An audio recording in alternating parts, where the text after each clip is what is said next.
What's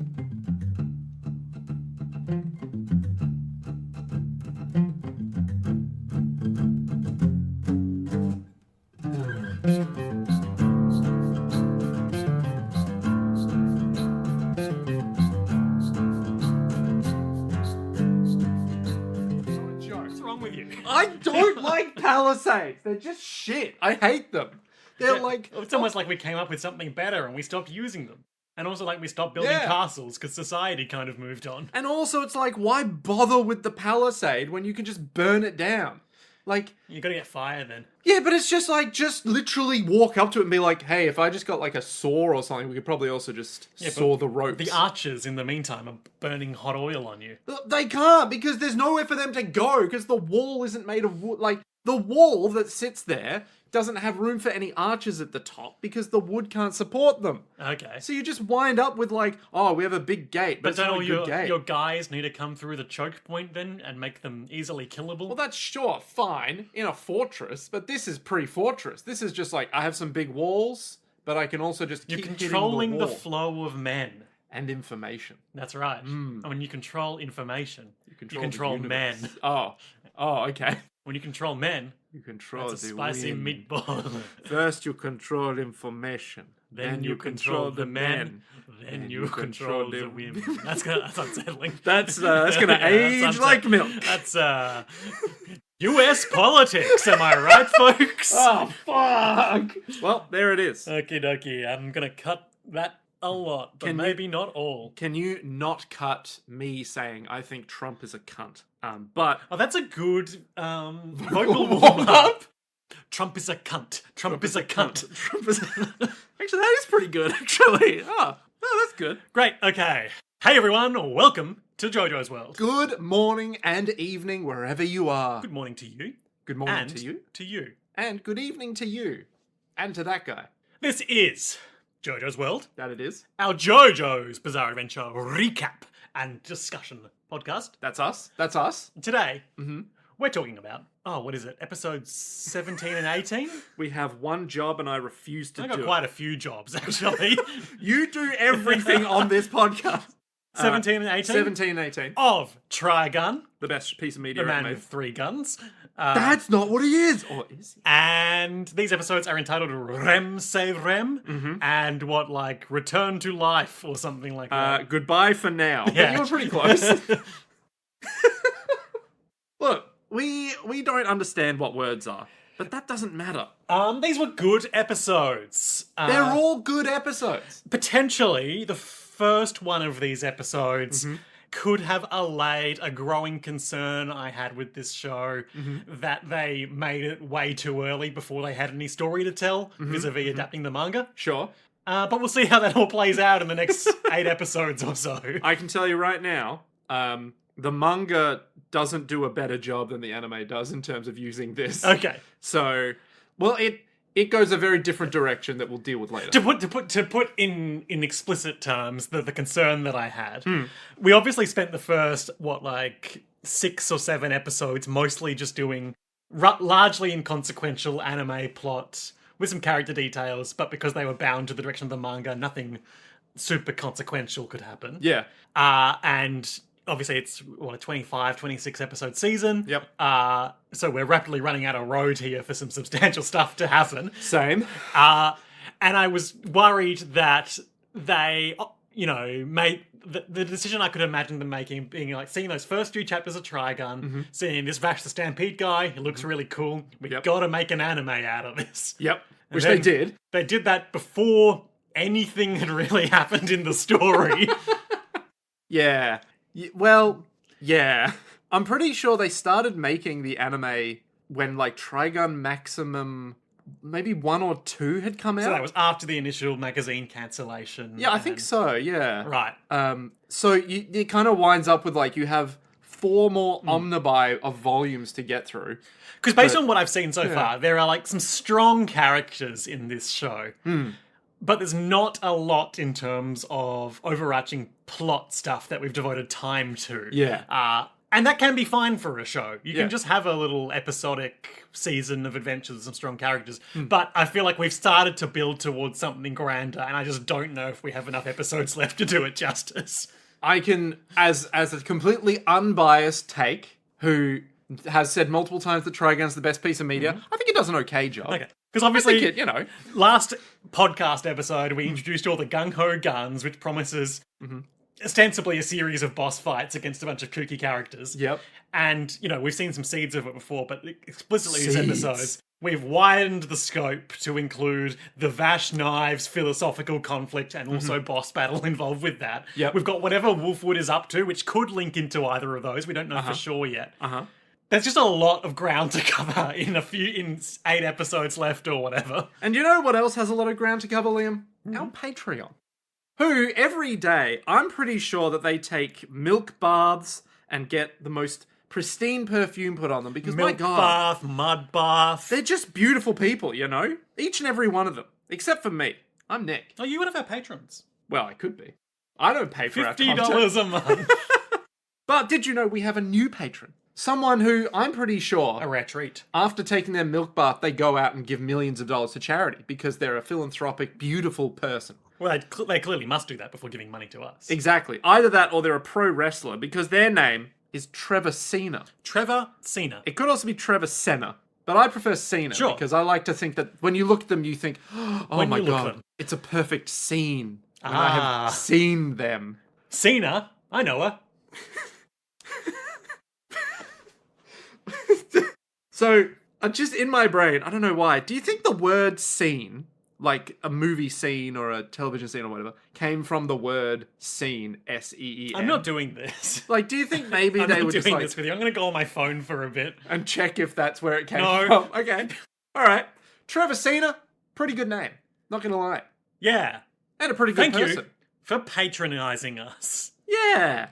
Also, I've got You've got correspondence. I've got correspondence. The really important one that I want to Yeah, point out. I'm just looking at you scrolling here. We're not going to read all this out. But the really important one that I need to point out, which I didn't realize until they pointed it out. You remember Monev the Gale? I remember Monev the Gale, the first of the gung-ho guns. What's Monev backwards? Venom. And he looks like Venom from Spider-Man. Exactly. Whoa, huge. Yep. So yeah, Monev is based on Venom. I see it. I did not connect this at all. I pointed out the sort of Spider-Man style Did you? faceplate. We spoke about that. Yeah. But But I we was spoke just about like, it in connection to the Arachnos soldiers from City of Villains, which Exactly, obviously yeah. have that. Yeah. It's all tied together. Yeah. Anyway, so that was pointed out to me by Strike 3, and I'm like, oh, yeah, I probably should have noticed this. Yeah. Are there any other No. blatant links amongst the gung-ho guns that we know of? I can't think of any off the top of my Okay. head. But that's because I don't know anything about Anything. Yeah. There's that samurai guy, Yeah. and he's linked to that one director. Righto. Yeah. Akira Kurosawa. Yes. Sure. Yes. The samurai movie guy. Yeah, the samurai The movie Hidden guy. Fortress. Yeah, that guy. And he's all like, oh, I'm just a humble samurai living on a farm. And then they come to the farm and he's all like, hey, get out. And he's all like, I don't want to be a I'm samurai. really interested in your physicality of this samurai character doing Mr. Burns fingers constantly. I'm the so the whole time I was saying that, I was doing the Mr. Burns excellent fingers. But I just do that with a lot of... Anyway. You don't. I've Don't never I? seen you do that before. Never? Oh, okay, all right. Anyway, these 2 episodes, Rem Save Rem. Who I have said is meant to be Rem Savior Rem. At least I think is meant to be Rem Savior Rem. But that's neither here nor there. Okay. We'll get to that. Well, look, I'll dissect that later, but that's fine. Before we get into the episode, I do want to share, I went to a local video game museum last night. The Nostalgia Box. That's right. And I found an arcade cabinet with Nothing to shout JoJo's Bizarre Adventure, Heritage for the Future, loaded on it. That's built off the third strike engine. If you say so. That's built off the same engine they used to make the Les Mis fighting game. I don't know if that's true. That's built off the same engine that they used to make JoJo's Bizarre Adventure. It was a fun little game. I played it with my partner for a couple of rounds. I could not figure out how to select any character but Dio. But I figured out how to do the Muda punches. Oh, okay. Circle forward and one of the buttons. I'd like to think that every time you press the left, right, or whatever buttons on like the character select screen, it moved all around, and you were like, Yeah, I think maybe this Well, time I think I got pick locked into Dio and color select, and I couldn't figure out which of the buttons was back. Oh, okay. Gotcha. But my partner played as Whole Horse and Iggy.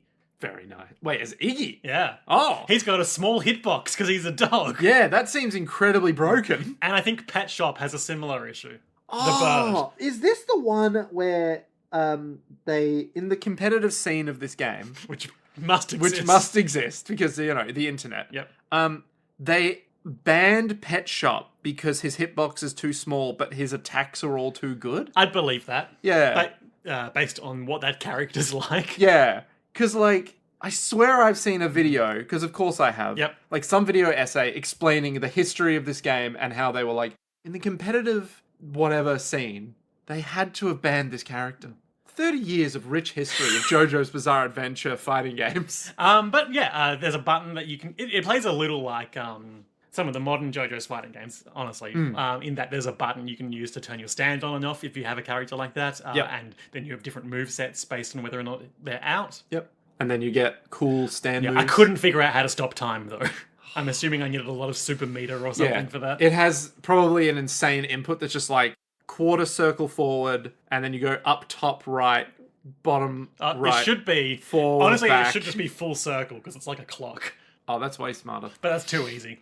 It's true. It's too easy. Double full circle. Yeah. It needs to be the full Guilty Gear experience. Double full circle, X, Y, then R1. Then you pull out your guitar and play an A note. You put the guitar away. You get out the light gun. You shoot yourself in the head. And then you wait for Daisuke Ishiwatari to come in and be all like, hey, what's up? Is that a Persona person? That's the guy who did the Guilty Gear soundtrack. Oh, okay. Who is the director of ArcSys and also the game designer. Sure. Do I have anything else to say? The only other thing I know about that game is, do you remember Alessi, the creep who turned Polnareff into a child, and there was a really uncomfortable couple of episodes? With the axe? Yeah. And the shadow? Yeah. He's got obviously he's in the game, and can turn people into babies. And they all have bad movesets and have to run away and escape. Yeah. But if you use it on Joseph Joestar, he turns into young Joseph? Part 2 Joseph Joestar and has a new moveset. Oh my god. That's fun. That's amazing. Is he like an unlockable character? I don't from part know. 2, or? I don't know. Interesting. That's amazing. That's cool. That's fucking rad. I love that. Yeah. Fantastic. Anyway, these 2 episodes, the quick recap of Rem Save Rem. We're on a spaceship. Yeah, this is the Don't know why I said it that interplanetary exposition we've been expecting all along. Basically, we learn that the humans on the Badlands are the remnants of like a fleet of colony ships, generation ships, of Earth settlers who have gone out into space to find a new habitable planet because climate change driven by humans and use of Earth's resources has ruined everything. Yeah. There are some characters. There's like the Captain Joey. There's a woman named like Maria Mary. or something. Yeah. A dickhead named Steve. He is a bit of a dick. And another guy who's not important. Rowan? Sure, yeah. And then Rem, the mother figure to 2 space babies they found in like a secret space lab or something like that. No, I'll explain it. Sure. It's the broad recap. Yeah. It doesn't matter where they came from. They found these space babies and they started to raise them, and within a year they grew into the teens Vash and Knives. Yes. No. I was like, Vash and I was like, Knives. And Rem is teaching them as a sort of mother figure. And Vash becomes the Vash we know, who is idealistic and wants to be peaceful and help people. Yep. And Knives becomes the opposite. He's pragmatic and he thinks that you should take the most direct approach to getting what you want, even if that involves hurting people. Yep. Knives. And then Knives manipulates everyone into killing each other. Because he has an insanely high IQ. Yep. Because they're 2 space baby geniuses. Yep. And then he sets all of the ships to crash into the nearby planet. Knives and Vash get into an escape pod. Rem is going to go with them, but she decides to go back and do what she can to redirect the ships, saving the humans on board. Well, saving the human race. Well, is this the whole fleet, or is some other ones gone in different directions? I think this is... The impression that I got from the brief bit of exposition we got was that a few fleets went off into different areas of the space. I think in the manga we see other fleets. I literally don't remember if we ever see anything else. These from are space. all the humans that will be relevant to the story. Oh yeah, 100%. And in the second episode, we pick up sometime after we left off in the prior episode where Vash, having blown up a city and a bit of the moon, has gone into hiding. As Eric's. He's adopted a new identity. He's just a peaceful guy in a small town beset by bandits. And he has not hooked up, he has No. shacked up. That's better. He's taken up a life in the house with this young woman, Lena, and 12 her years old. elderly grandmother. 80 years old. And it's just a guy living with them. Wolfwood comes to town and is like, I need Vash the Stampede back. And he's like, I'm never going back to being Vash the Stampede. But then Lena gets kidnapped and they have to go rescue her, and it's pretty cool. Vash gets his old Vash haircut back, and then he sets off to help Wolfwood with an unspecified task. Yeah. That we never learn about ever at all. Are you fucking serious? I totally, I'm not saying a damn If thing. you were telling me this for true, I would fully believe you. Listen, but there's no way of knowing what Wolfwood's save at this here. for predictions. Yeah, sure. Are you fucking kidding me? This just validates everything I was saying about this show. They shouldn't have made this show when they did. Hey, who knows what could be happening next? No one knows anything. I'm just here being all like, I can't remember what happens next episode. But we don't learn about it this episode, so it never happens. Fuck me. So, Rem save Rem. Rem save Rem. Rem savior Rem. We open in the cold vacuum of space. Ooh, goes the ship. That's the sound of the That's right. That's the sound of the That's what I'm putting ship. in my children's onomatopoeia alphabet book. Goes the ship. Yeah.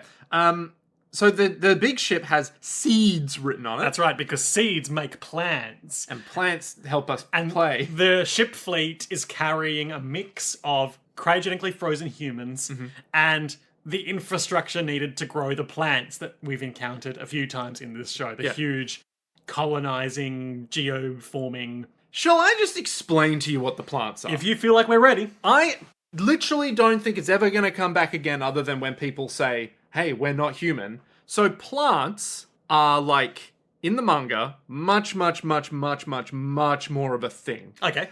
In the anime, it's like, plants. They're kind of like those things from the manga. And you're like, okay. The big light bulbs. Yeah. So I guess you at this point are aware that plants are like weird interdimensional things. Yeah, because that rift opened up in the meltdown. Yeah, exactly.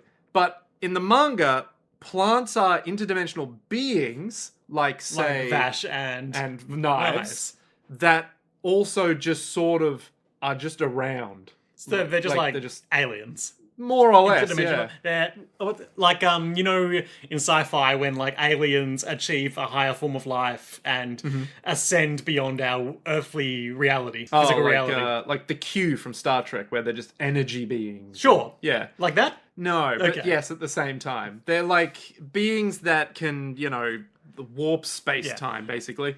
So they can break the laws of physics. They're here. Humans were like, hey, we can just use the plants for, industrious reasons. And then Nothing bad happens from that. Yep, pretty Love much. to enslave an alien god to power my farm. Yeah, so, one thing that happens is that they, in the manga, they come to this planet being all like, oh, hey, we heard about some shit that's going on. And then Wait, the plants come or the humans plants come? come. And then they all sort of form into a big Tree? battleship. Okay. And I hate it and it sucks. It's just like, okay, I guess Wow. that's a thing. The alien race has formed itself into an easily defeatable entity. But it's just I don't care about that because the whole thrust of this is all about the thesis of the show being about the pacifism Vash versus and the knives. and the opposition between compassion versus pragmatism and all that stuff. Convassion and pragmatism. Yeah. But also it's like, hey, they're interdimensional beings, which is how they wind up on How did they give him the name Vash? Because obviously the name Knives, is evocative of violence. I did look this up and then I forgot it. It comes from Vash name Y. It's apparently based on the French word for cow. Of course, it makes perfect sense. But specifically, because French, female cow He's not a bull. He has more gentle characteristics. Of course. The Stampede part of his name makes more sense. Also, Because the fact he's the cows. protagonist. Yeah. But also, it comes from like Persian origins of like good or pleasant. There's an Armenian meaning beloved. You're getting this from the AI. Over. There's a This is Sanskrit not root reliable. meaning strength or power. But then it immediately goes, but it probably means cow. You got to look this up from a real source. Like Reddit. Yeah. Yeah. Vash's origin meaning? Cow. There you go. Yeah. So it's probably the cow. But also The cow stampede. it could, for all I know, Just like be what like, killed Simba's dad. it could also mean Vashti from the Hebrew name Vashti. I don't know, but maybe. It's a weird name, probably some kind of like, oh yeah, it's nice or something. Okay. But it's But there is a through line there to with the cow. the Vash versus Knives Yeah. dichotomy. Yeah. It's like if Vash is the cow, Knives is the knife. The butcher. Knives really just does have the most literal fucking Yeah. name. It's like, what's the opposite of cow? Knife. Yeah, all right, yeah, because Yeah. it cuts up The natural predator of the cow is the knife. Exactly. You know when you go to a farm and on one field you see all the cows and they're all eating the grass, and in the other field, not too close to the cows though, you see the grazing knives. Yeah. And they're all eating the cows. Gambling through the grass. They're gambling through the grass. Gambolling. Oh, gambolling. Yeah. I thought you just meant they're playing dice games on the grass. We're like, we're going to get them cows. So there's all these seed ships. Yeah, they're big fucking vessels that are colonizing stuff. And everyone on the ship we spend our whole time on this episode is having a little celebration. They're wearing party hats and blowing them poppers They've just found a planet. because they found a potentially habitable planet. Yay! And science guy Rowan gives us some exposition that even though it's habitable, it's probably not the one they're looking for because, yes, they can breathe there, but it's got unsuitable qualities. It's mostly rock. It's all quartz Speculation or about whether there's plant life. Rem is hopeful, but science guy's like, nah. Yep. And then Steve, Yeah, we get introduced to Steve, the asshole of the ship. there's the man with no redeeming qualities in the episode. The first thing he does is sexually harass a coworker. Yep. And immediately we're like, fuck off, Steve. Yep. I mean, they put him in deep freeze because of, we'll get into this, Yeah. content warning for people who are sensitive to, issues of false rape accusations in this episode. Yep. We get into some whole stuff with that, but frankly, based on his behavior in this scene, they would be well justified to put him in deep freeze. Oh, yeah. 100%. Well, I mean, yeah. He is just a dick. Yeah. He's obviously a fine mechanic, and he's probably fine until these two freaks arrive. But That's right. So he's already a bit of an asshole. there are two blonde children with long blonde hair. One's a little bleached, and the other is not so bleached blonde, but they're both different very shades. blonde. Yeah. One green eyes, one blue eyes. One obviously has. One dragon, one not so dragon. What are you talking about? Well, one's got green eyes, one's got blue eyes. Oh, I see. One's not a dragon, the other's a dragon. One blue eyes, white dragon. One red eyes, black dragon. Exactly. No, but one has Vash's iconic birthmark thingy next to his eye, and that's how we know who this character is. Mole. Yeah, whatever. Whatever. There's a good bit where Vash is holding 3 party poppers and wearing a party hat and Groucho stuff. mask. Yeah. Groucho Matt. Knives. Groucho Mark's mask. You have turned into a Tim Robinson character. Try and say that, I dare you. What am I trying to say? Groucho Marx? Mask. Groucho Marx mask. It's hard. What do you mean it's hard? Groucho Marx Marx mask. Yeah. Groucho Mask Marks. It's easy to say words. Wow, you're so brave. It's easy to say words when your brain works weird. Yeah, so Vash is being a bit of a child, and Knives is just there sitting. And you can obviously tell already, it's well, that's who they are. Yep. We cut to Rem. She's a dark-haired... We've seen her from behind before, but she's a dark-haired female adult who spends the whole episode mentoring Vash and to a lesser extent Knives. And they are in the cold sleep control room looking at a huge array of cryogenically frozen humans. And it exposits that... there's 7 alive humans, including the boys? Yes. Yep. Well, there's only 5 alive humans. Sure. And Rem basically exposits about the seed ships that we've already gone over. Yep. They're looking for a new home. Rem is also Christian religious. Oh, she is so religious. No, we coding. touched on Christian magic last time, but Yeah. interesting, like, the real strain of Christianity that runs through this show between Rem and Wolfwood, and some kind of Christian magic. Yeah, but like the whole thing with Rem is like she is the embodiment of like, I like the compassion element and all that. And it's like she keeps using Christian terminology as well. Yeah. Like she's like, oh, they're angels sent from God. And it's like, we're We're making a new Eden. Yeah, blah, blah, exactly. blah. It's like all this stuff that's just like, yeah, so there's some Catholic shit happening here, isn't there? I can't remember. Is the thing around her neck a cross? No, or I is was it eyeing it up a few times. It's but the seeds icon thing. Is the Yeah, I don't know. emblem. I Yeah. couldn't figure out what it was. It's just like a pendant. Yeah, it's the seeds emblem that all It's the crew evocative members of have a somewhere. cross, but yeah. it isn't quite a cross. I didn't know that. I didn't pick up on that. Oh they all yeah, have so the same all emblem. the staff have it somewhere on them. But There you go. I think Joey the captain has it on his crest, and then Steve has it on like his jacket or It's a something. nice touch. Yeah, But it's bad for uniformity. same. Oh yeah, and Maria or whatever her name is has the Mary. same pendant. Yeah. And then they cut to, they've got a holodeck. It's the recreation There's a lot of room. hard cutting this episode. They're all having a pleasant lunch in the holodeck in a field of beautiful grass. Mary, Ram, Vash, Knives, they're all there. This drink, it's the same drink, but it's different here. Knives is philosophizing about the nature of human experience. That's right. And look, they talk about, wow, our world used to be so beautiful, and maybe one day we'll make a new one that's even more beautiful. Rem is the all life is beautiful, everything is vibrant and lush. All wife is beautiful.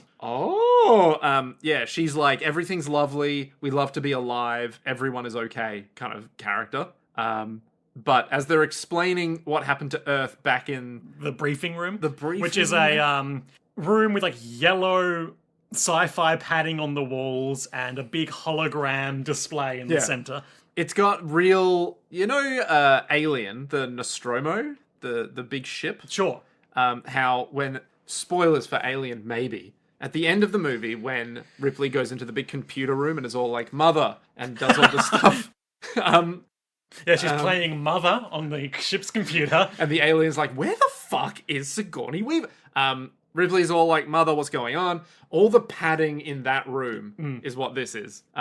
So they got this big hologram of Earth and they're explaining, oh yeah, climate change and shit. Humans thought there were infinite resources. There's not. Shock horror. We can't live there anymore. But we have a need to survive. Yeah.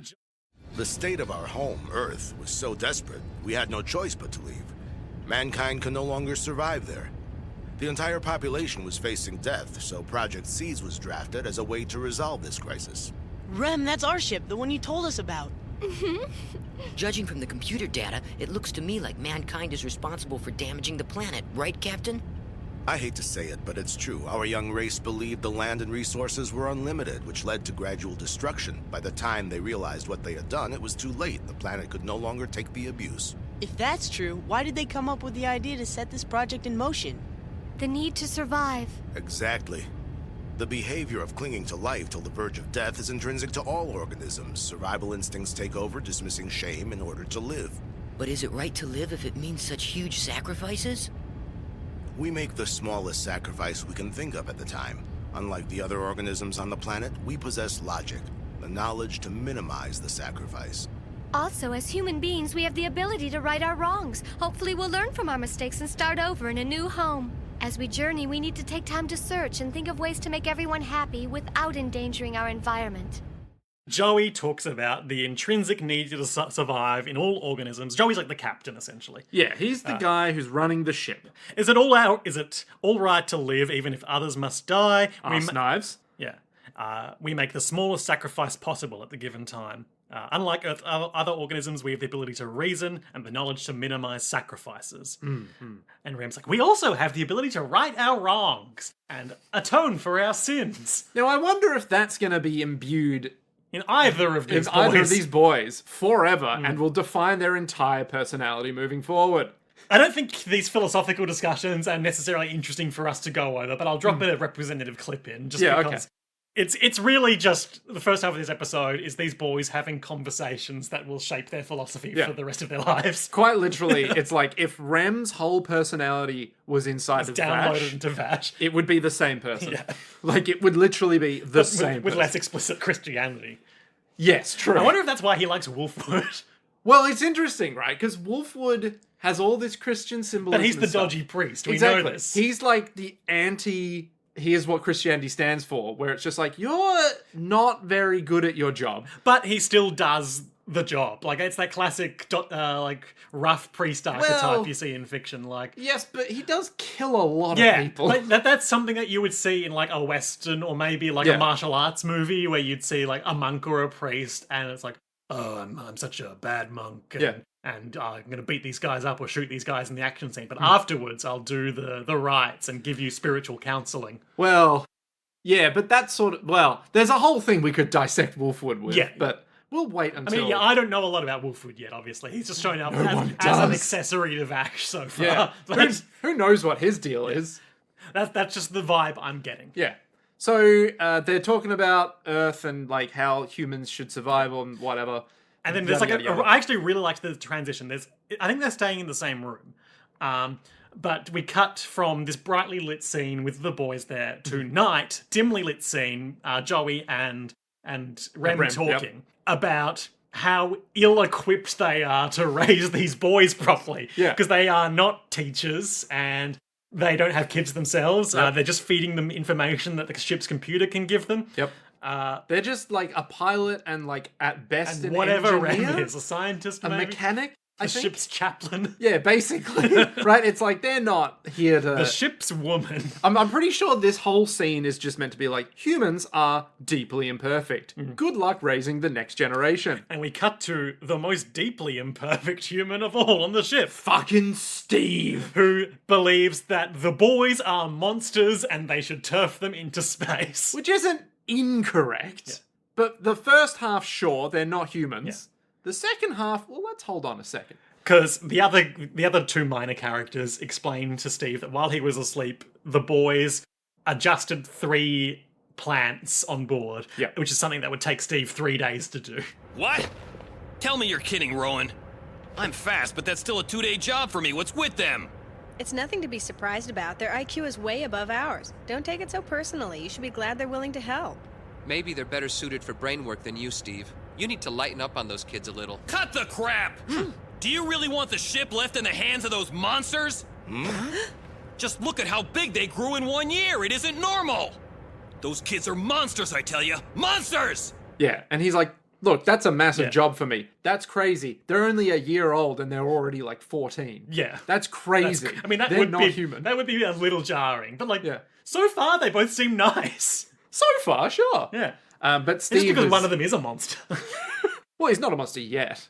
When he cuts his hair, though, Yeah. that's when it all comes And in. Vash is crying in because a Steve zero was gravity mean chamber. to him, and Yeah. like, did he beat him? There's a cut to him like I think it's- threateningly slapping a big like baton Police. into his palm. Yeah, I'm pretty sure there's a 99% chance he did, but Yeah, also... he's a bit scuffed up in this shot. So yeah, so Steve basically just came up to this kid in this dark room and beat him with a stick. know your place, Angel. Yeah. God, it's such a fucking interesting... Oh, the older I get, the more interesting this show becomes. Anyway, so Knives is consoling Vash, being all like, look, it's okay, you didn't do anything wrong. We just need to keep going until they accept us. Joey said we just need to make the smallest possible sacrifice. And it's all about, you know, sometimes you get a beating, but then overall they'll learn that you're okay. It's Steve. He says that we're not human.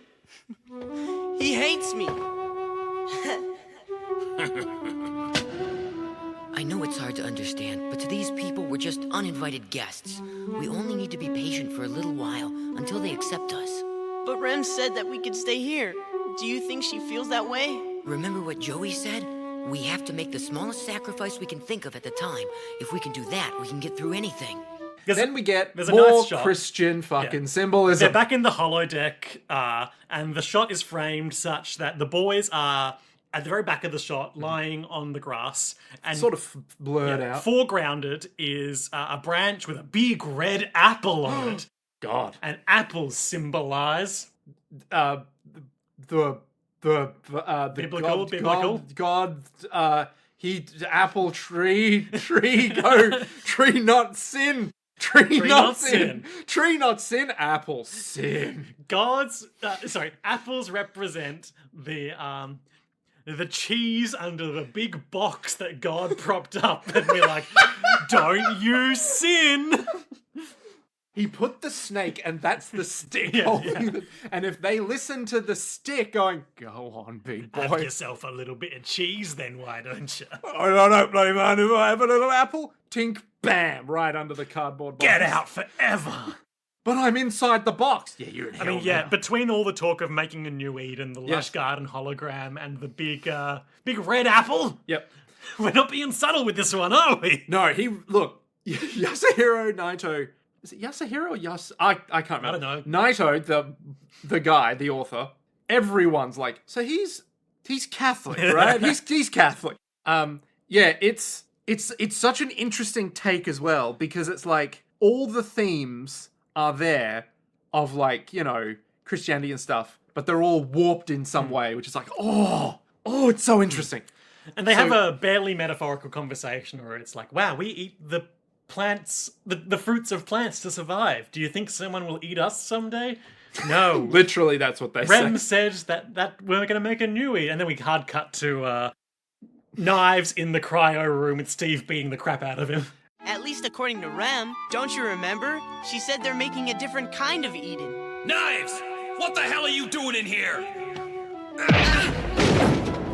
This place is off limits to your kind. You got that, monster? And he's like, know your fucking place, kid. Yeah. And then the apple falls. There's a shot of a falling apple in against a black background. What does he say there? Why am I here? Oh, yeah. And cut to them finding them in the space lab. So they arrived as, hey, have you heard about how Jesus was born? Because, you know, they apparently... he was born to a human woman in a manger. Yeah, but also there was no father. So there were a bunch of guys there. Like what's her name? What was her name? Mary. Mary, like, she didn't have sex with that guy. Because she was born without sin. Exactly. The Immaculate Conception. Exactly. How are these guys born? Space. Where's Papa? Where's Papa Vash? Space. God. Oh my god. The themes keep lining up, Liam. What if there were two Jesuses and one of them was evil? Like the Antichrist? So, they just find them on the ship one day. Jesus and his twin brother, AK-47. Wait, hang on, what's Jesus backwards? No, because knives. Oh! Jesus and... Gun. Jesus and gun. Wait, who's the third gun? Man. Lucifer. Oh, shit. It's just Judas shows up one day. He's like, hey, guys. Oh, yeah, and Judas is Wolfwood. Jesus, Judas, James. And Merrill. And Meryl, who is not Mary. So Merrill is Judas. Oh, have we got like a Mary Magdalene thing going on here? All these M names. Mary, Merrill, Millie. I don't know, but maybe. Now that you say... Maybe he only knows a few names that start with M. Like, maybe he just looked in the thesaurus of names. Thesaurus? Yeah. Hi, my name is Thesaurus. In the thesaurus of names. In the thesaurus of names, in the M section, you see some good ones. You go, damn, those are pretty good, though. Yeah. Oh, God, you're putting thought into this. No, I'm just thinking, is Nicholas a biblical name? There is Saint Nicholas. Santa Claus. Yeah. But I don't know if... He brings everyone big gifts in his big cross full of guns. What's the gift? Death. Guns. Guns. Hi, kid. Listen, you're old Nicholas enough now. Wolfwood travels the Badlands, handing out guns to all the good boys and girls. Oh, it all makes sense now. What was I going to say? Oh, so they find them on this ship out of absolutely nowhere, and they're like, whoa, some freaks on a ship. And I think they're actually going to get rid of them. And we only see... Oh, I thought we only saw this in like a series of still shots. Yeah. But the still shots are, we find them like just sitting there. They're all pointing guns. They're all pointing guns, be like, we got to get rid of this. And Rem gets in front like, hey, maybe let's not kill the space babies. Rem, classic compassionate Rem, is like, hey... She throws out her arms in a Christ pose. Not for the first time. Oh, shit, I didn't even make this connection. Shit, it really is just the Bible. Do I really like... This is sort of the Old Testament of Trigun versus the New Testament of the Badlands Adventures. Am I? Does this show end with Vash getting figuratively crucified? I'm going to spoil this for you. No. We'll see. There is, however... Oh, does it end with him having been crucified, returning... Or is this what happens this episode? Did he get crucified figuratively in the act of destroying the moon? No. So what the parallel here is that he has his arm shot off, and then he comes back as Eric's. Yeah. Yeah. Anyway. So Rem is there, and just it's like all Jesus did. Yeah, Rem showed up to his twin brother's house and was like, listen up, Judas. You said Rem. Ah, shit! Also, they weren't brothers. Shit! Jesus and Judas weren't brothers. What were they then? Guys. Just good just friends. a couple of guys. Just really good friends. Really, they were roommates. They were really good friends, and that's all. Nothing more. I've said it before. I think I've said it before on the podcast, but Judas got a bad beat. He got a bad beat? As in, like, he has a bad rap? Or, Yeah. Or, like... Because he was foretold to betray Yeah. Jesus, and if he doesn't betray Jesus, none of it works. If he doesn't betray Jesus, none of it... The sacrifice for all of mankind and such. Yeah, but, like, he was foretold to do it. Yeah. Yeah. So he was gonna do it. Yeah. Yeah. But if he didn't... Yeah, which he can't. He can't not do it because it was foretold that he would do it. This is like the problem with It's like this is the monkey. if he didn't become the man that everyone hates, Yeah. none of the rest of the whole situation works. Yeah. So like even if you told him that's what's going to happen, he would still have to do it because otherwise it doesn't work. Yeah. But he knows that it's like in And also he gets all that delicious silver. we hate silver here. We're a pro gold household. We're a pro werewolf household. But it's like the Werewolf but wood. it's the same as The Monkey by Stephen King, right?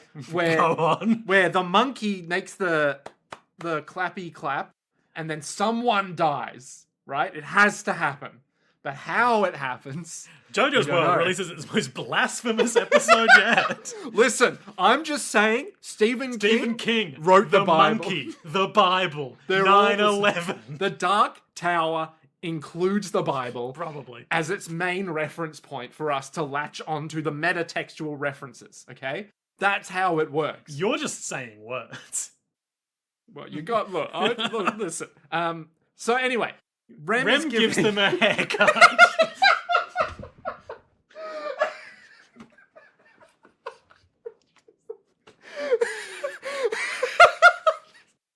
Now, when I was watching it, on my own, when this was all happening, I'm like, man, this show's great. I love this show.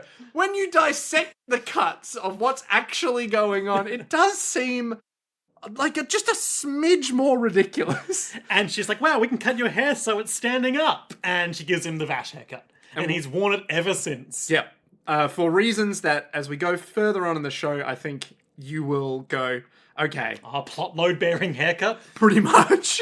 And plot load bearing other something. Well, maybe not plot load bearing, but certainly messaging. And themes. she exposits she had a lover, partner, boyfriend, Alex. husband, Yep. who is dead, had gone to heaven with the angels. And He now... But he inspired her to be a better person and confront her mistakes. And now she wants to help other people do that. Now, this might be a crazy And that's question. everything about Rem. Do you think Rem, whatever she was previously, whether it's, Oh, a sinner. a sinner, an addict, or whatever, met Alex, who was a Christian, and then introduced her to God, and that's why she's so, It's possible. godly?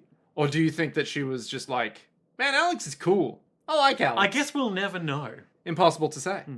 And while this is going on, Knives isn't has there. gotten grumpy and left to go cut his own hair, which is a symbolic act of him rejecting the help of others. Yeah. He has Honestly, now it looks gone- pretty good. Well, it looks fine. It's very, he hasn't gotten anyone to tell him that it doesn't look as good as it could look. Yeah. But he has rejected the ideology of Rem and has embraced the ideology of Knives. Yeah. That's a wonderful haircut, Knives. Thank you. Oh, they're all eating dinner together. They're all eating dinner, and Steve is off in the corner drinking heavily by himself because he hates these space babies. They're a year old. They're not human. They're freaks. And he gets hammered, and he's like, I'm amazed you can share your table with those little bastard monsters. And then he comes up to Mary and gropes her again. Yeah. Fucking Steve. And Rowan is like, don't you think you've They had would one too all many? be justified to lock him up right now Yep. because he's clearly contracting space madness. Yeah. Now, before we said that... But turns out the twist is everyone on the ship is contracting space madness. Because of a certain little pathogen named Knives. But he's also contracting space madness. So, Steve is being an asshole, and Knives goes, hey, Steve, why don't you go fuck yourself? Yeah. Is this how a grown man behaves in front of children? And Steve loses his mind, laughs, and Rem looks on a little bit worried. And she's like, wow, he's got space madness. You're a disgrace. Now, is that any way for a grown man like you to behave in the presence of innocent children?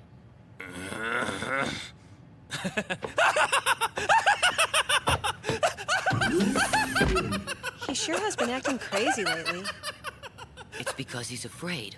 I think at this point we cut Yeah. to So Vash and we Knives. get a couple of quick cutaways of Rowan, the other guy? Yep, Rowan, the space scientist. and Mary. Mary are both alone in their rooms, like decompressing after that whole situation. Not literally, of course, because we're in space. And just quick cuts to Knives opening their doors, scene ends for both of them. And they go, "Oh, hi, Knives." And I was thinking, like, is he just killing them and framing Steve? Was Yep. my initial question. Yeah, yeah, Because we obviously, the main thing we know about Knives prior to this episode, well, I guess this isn't something we knew for sure, but we assume, was that shot of... Over the dead body. yeah, And yeah. he's all like, "Oh, hi, Vash." Exactly, yeah. But no, what happens is he He walks in there. coerces, convinces both of them. He manipulates. Yeah, to hatch a scheme to accuse Steve of raping Mary.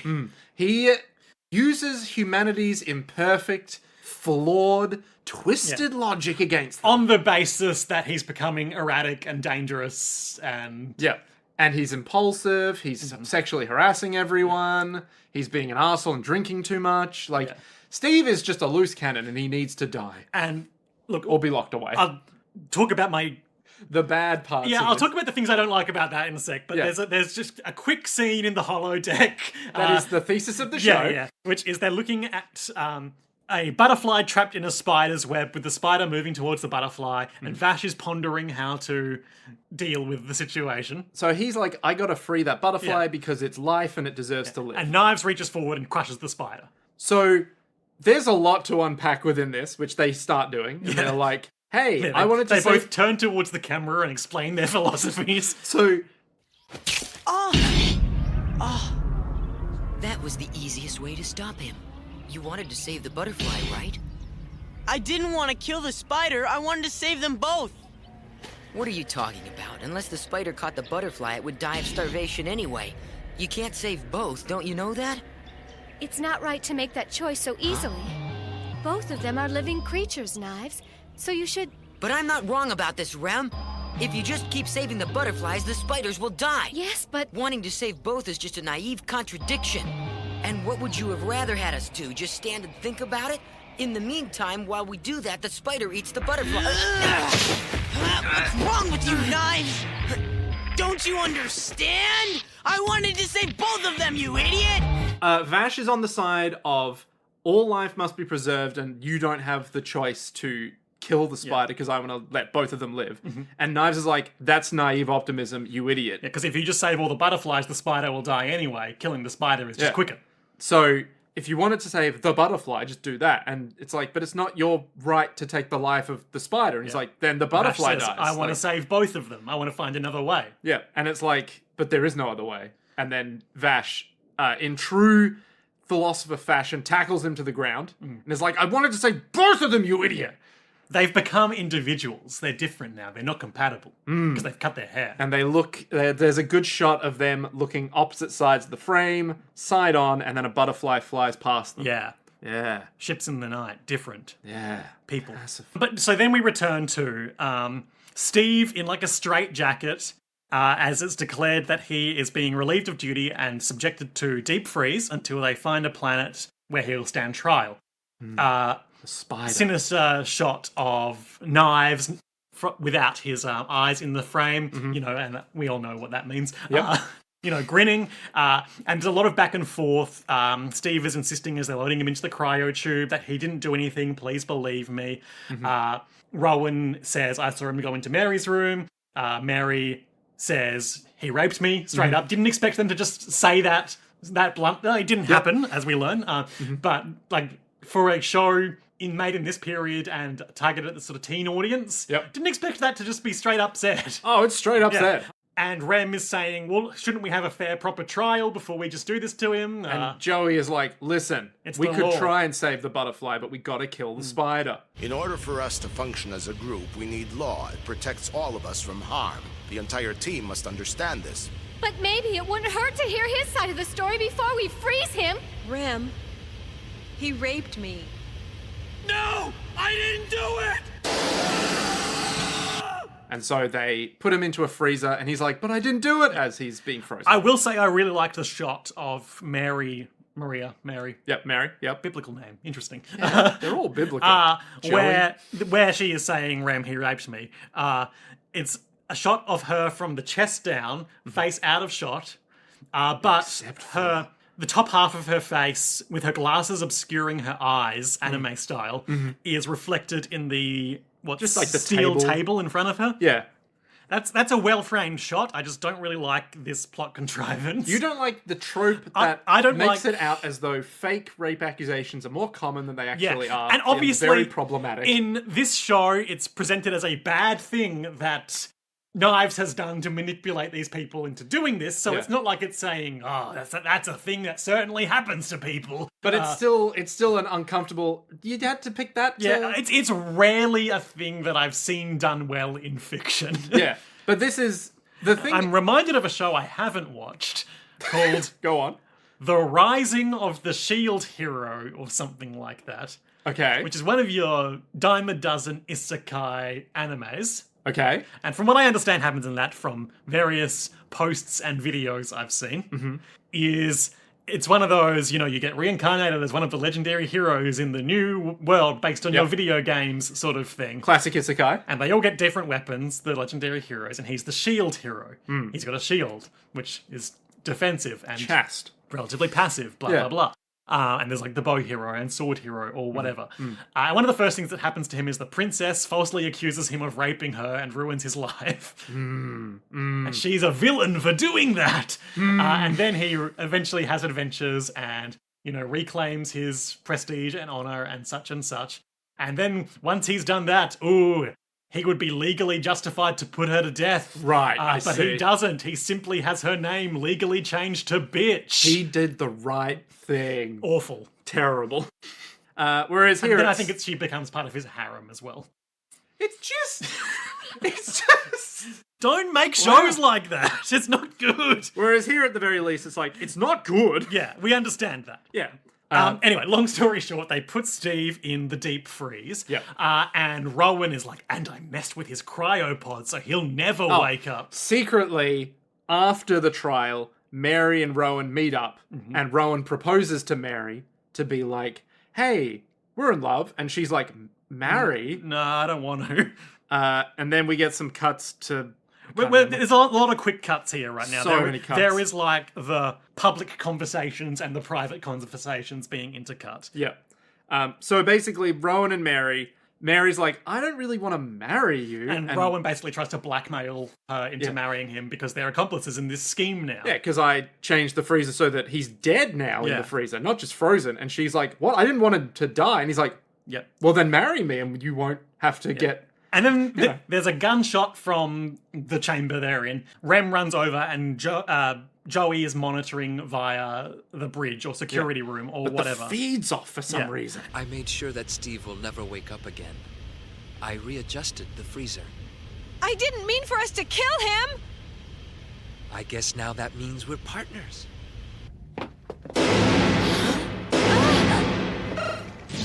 Joey!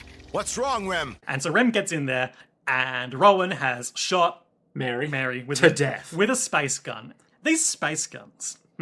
Is there meant to be like design through line between them and Vash's gun? Because there kind of is, I think. I'm not a big gun guy, but just like I'm looking at the shape of the barrel. It's like a very sort of similar square, and the proportions of the front plate versus the board. Oh, I can see where you're coming chamber from. seem quite similar. Yeah, okay, I can see where you're coming from. Other than that, they're completely different shapes. Yeah. But I don't know. I was gonna say, that's this- maybe something. This is more of like a Glock. I could not a revolver, imagine over 100 years of desert world maintenance, one of these guns becoming Vash's gun. Yeah, you could make a Glock in the Wild West. I don't see any reason why not. Yeah, so he shot her. It's like she loved me clearly. She just didn't know it yet, etc. You know, just bad, crazy guy shit to He's say. got space madness eyes, big bags under the dark eyes. circles under his eyes. Yeah, he's like, you know, she was meant to be with me. We had, you know, it was meant to be. And then he sees knives and is like, Knives. He points the gun at Knives, and we know he's pointing the gun at Knives because there's a very helpful laser pointer. Rem is... Rem pulling- Christ poses to throw herself in front of the gun. The more I see She it, keeps sacrificing herself for really these does. boys. She wants to take on their sin. Yeah. And the rest of the scene is her slowly walking towards Rowan in Christ pose, begging him to put the gun down to defuse the situation. See, it's not Christ posing, it's hug posing. And he's like, I have the right to shoot that monster. He's too dangerous to be left alive. And then the feed comes back on Yes. for Joey to see. And he sees the gun pointing. And by this point, Rowan is backed up right against what we assume is a wall, but turns out is the airlock door. Yep. Because Rowan's like, oh shit, this is bad. I gotta space that motherfucker. Slams the airlock button. Rowan flies out into space, dies instantly, and safety bars go across and catch Rem before the same happens to her. Yep. And Mary's body also goes. Yep. So there's no evidence. Sure. Classic. So then, next shot is Rem crying, which Vash will also learn to do a lot of in the future episodes. And they are sort of recriminating over the space comms, being like, I had to do that, he was going to shoot you. No, I could have talked him down, blah, blah, blah. And then Knives shows up after they finish talking and goes, you know what, Joey? I think you did the right thing. You're a good man. I thought so at the time, but now I'm not so sure. Now shut up. You were right. You're not sure? I guess I better kill you then. Yeah, blam, he blam, blam. Pulls out the same kind of gun, just shoots him dead. And then as we learn off screen, he reprograms all the ships to crash into the planet, which is supposedly incapable of life. Hmm. So he's like, you know what?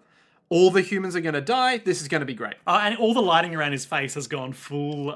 evil villain mode. The Omen. The Omen? Damien from The Omen. The hell's The Omen? The horror movie. The horror movie The Omen. With like the boy who was the spawn of Satan or whatever. Not the one who's... It doesn't matter. Happy October, everyone! Am I thinking of Village of the Damned or whatever it was? Probably. With the kids who are like, we've seen everything. We know all your secrets. Yeah. You're thinking of the Simpsons thing. No, but the original one also is the same. Anyway. It's weird. It's a weird movie. All of the ships in the fleet are going to crash into... the planet. Yeah, they've got to evacuate. And they're like, all right, it's just going to be us three on the ship. And then Knives Rem, lies that Joey has stayed behind to do what he can to divert the ships. that he's dead. Yeah. So- because Knives shot him a lot. So he's just staying behind, but he can't do anything about the ship. What about the sleeping people? There's no time for that. We gotta get out of here. And Rem's like, we got to get to the And escape they're getting pods. into the escape pod.